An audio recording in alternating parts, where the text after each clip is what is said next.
નમસ્કાર, આ વિટનેસમાં આપનું સ્વાગત છે. હું છું ધનેશ પરમાર. સૌપ્રથમ જોઈએ આજના મુખ્ય સમાચાર.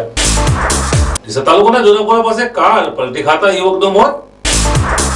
ગુજરાત ગીના શૂટિંગ માટે અમિતાભ બચ્ચન અંબાજી આવશે. લોકાયુક્તના મુદ્દા વધુ ચકે તે પહેલા જ સરકાર ગુજરાતમાં વહેલી ચૂંટણીના પાસા ફેંકશે. અટકળો થઈ વહેતી. અને આજે આઝાદ હિન્દ ફૌજના લડવૈયા નેતાજી સુભાષચંદ્ર બોઝની જન્મ જયંતિ દેશભરમાં થઈ ભવ્ય ઉજવણી. જોઈએ સમાચાર વિસ્તારથી. ડીસા તાલુકાના જોરાપુરા ગામ પાસે ગત મોડી રાત્રે કાર ચાલક ગફલત ભર્યા ડ્રાઇવિંગે પોતાની કારના સ્ટીયરિંગ પરથી કાબુ ગુમાવતા કાર અકસ્માતગ્રસ્ત બની હતી. અને કાર ચાલક યુવક ગંભીર ઈજાઓએ ઘટના સ્થળે જ કરુણતાએ મોતને ભેટ્યું હતું. આ અકસ્માત મામલે ડીસા તાલુકા પોલીસે ગુનો દાખલ કરી તપાસ હાથ ધરેલ છે. આ અકસ્માતની વિગતો જોઈએ તો ડીસા શહેરમાં લચ્છાઈની ચાલી વિસ્તારમાં રહેતા વિક્રમભાઈ મનસુખભાઈ માળી કોઈ કામ અર્થેથી પર ડીસા રોડ પરથી ડીસા આવી રહ્યા હતા. દરમિયાન જોરાપુરા ગામના પાટિયા પાસે પૂર ઝડપે જઈ રહેલ તેમની સ્કોડા કાર નંબર JJ8 ના સ્ટીયરિંગ પરથી ચાલક વિક્રમભાઈ માળી પકડ ગુમાવતા આ કાર અકસ્માતગ્રસ્ત બની હતી અને આ કાર હવામાં 10 થી 15 ફૂટ જેટલી ફંગોળાઈ હતી. આ કાર અકસ્માત એટલો ભયંકર હતો કે સ્કોડા કારના ફૂરચા ઉડી ગયા હતા અને કારનો કાચ 25 થી 30 ફૂટ ઊંચા ઝાડ પર ટીંગોળાયો હતો. આ અકસ્માતની જાણ થતા ડીસા તાલુકા પોલીસ ઘટના સ્થળે પહોંચી હતી. કારમાંથી મૃત યુવકને બહાર કાઢી ડીસાની સરકારી હોસ્પિટલ ખાતે પીએમ અર્થે લઈ આવી હતી. આ મામલે ડીસા તાલુકા પોલીસ મથકે ફરિયાદ વિનયભાઈ ગોરધનભાઈ માળી લચ્છાજી ચાલી વાળાઓએ ફરિયાદ આપતા ડીસા તાલુકા પોલીસે ગુનો દાખલ કરી ધોરણસર તપાસ હાથ ધરેલ છે. ડીસા શહેરમાં પડી રહેલી ઠંડીનો લાભ કોઈ ઉઠાવે કે ન ઉઠાવે, પરંતુ તસ્કરો ઠંડીનો લાભ ઉઠાવવાનો એક પણ તક જતી કરતા નથી.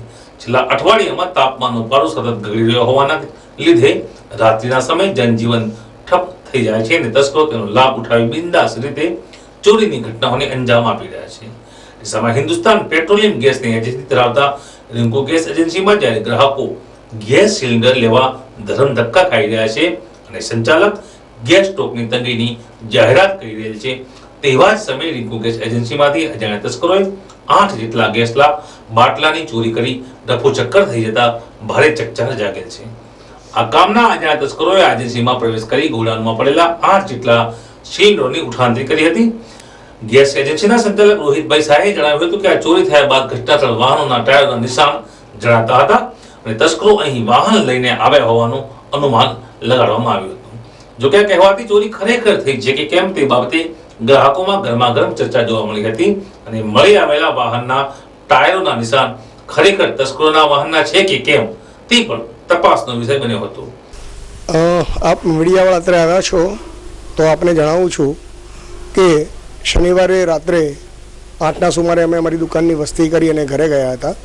ગઈકાલે રવિવારે અમે કોઈ આવેલ ન હતા. આજરોજ સવારે સોમવારના દિવસે સવારે લગભગ 8:30 સુમારે ઓફિસે આવતા અને ઓફિસ અને ગોડાઉનમાં નજર કરતા ગોડાઉનના આગળના ભાગે જે 2 નાના ગેટ આવેલ છે એ પૈકી એક નાના ગેટ ઉપર કોઈ હરામખોરી સમયે તાળું તોડી અને અંદરના ભાગે પ્રવેશ કરેલ, તેમજ ગોડાઉનનો જે મેઇન ગેટ છે તેનું પણ તો તાળું તોડી જે તાળું નીચે પડેલ છે અને ગોડાઉનની અંદર બિનઅજુકે પ્રવેશ કરી ભરેલા નંગ 8 બાટલા ગેસના ચોરી કરીને લઈ ગયેલ છે.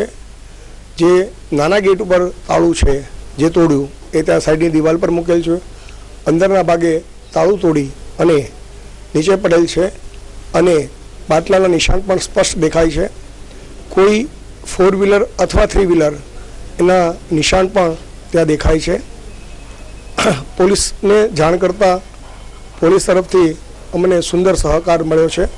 જાણ કર્યાના 5 કે 7 મિનિટની અંદર જ તેઓ અત્રે આવી ગયેલ અને તેઓએ અમારી કાયદેસરની ફરિયાદ લીધેલ છે અને જે આગળની જે કાર્યવાહી કરવાની થાય એ પોલીસ ડિપાર્ટમેન્ટ કરી રહ્યું છે. આવા તત્વોને તાત્કાલિક નિશ્ચિત કરે અને ડીસાનો ચોરીનો ઉપદ્રવ અટકે એ માટે કંઈક થાય એવી મારી નમ્ર અરજ છે.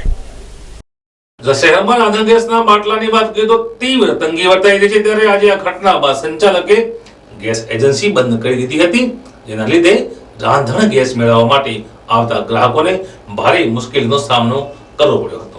કોઈ પણ માસની અમાવસ જ્યારે સોમવારના રોજ હોય છે તો તેને સોમવતી અમાવસ કહે છે. સોમવતી અમાવસ પિતૃના તર્પણ માટે સર્વશ્રેષ્ઠ બનાય છે.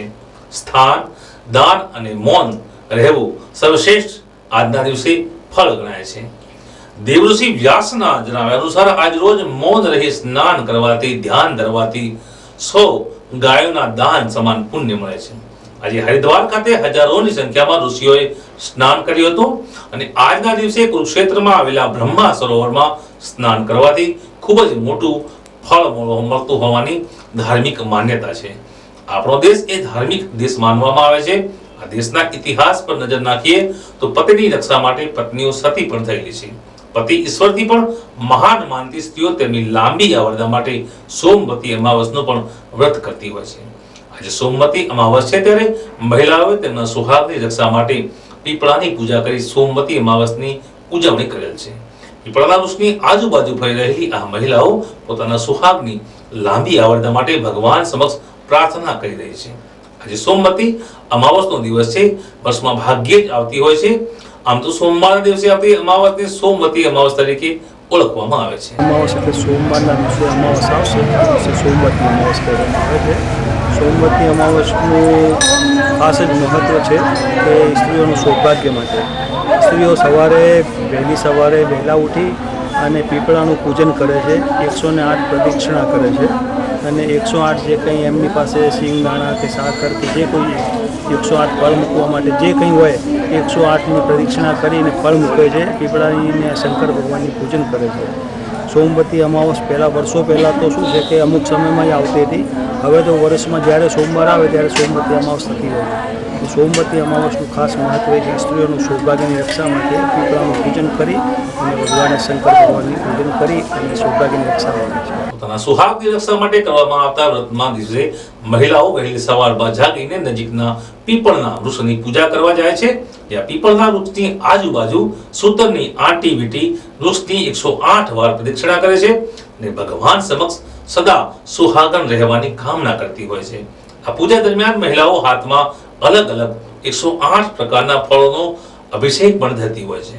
આજે સોમવતી અમાવસના દિવસે મહિલાઓએ પીપળના વૃક્ષની પૂજા કરી હતી.